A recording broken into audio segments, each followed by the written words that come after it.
Mana erimdan shatda yeganman, ko'karib qoldi. Sutga berishim kerak. Mani ismim Laylo. Ko'pchilik hali ham Instagramdagi nomimni to'g'ri aytolmaydi va ismimni bilmaydi.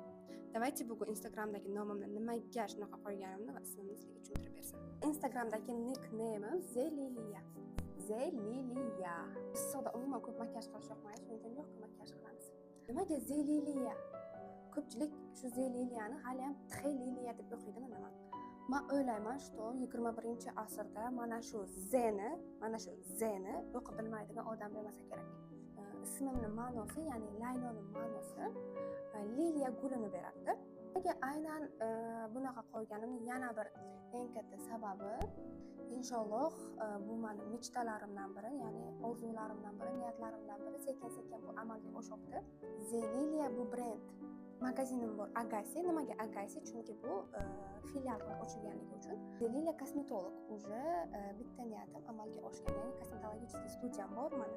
Xohlasa hali yana magazinlarim, hali kafeshkalarim bo'lishi kerak. Hammasi Zeliliya bilan ochiladi. Aynan Zeliliya va mana shunaqa gul bilan. Shuning uchun bilib qo'yinglar, что hech narsa o'zidan o'zi qo'yilmagan meni profilim. Просто nima qo'ysam ekan, Zeliliya deb qo'ymaganman. Buni tagida juda katta o'ylov yotibdi, katta niyat yotibdi.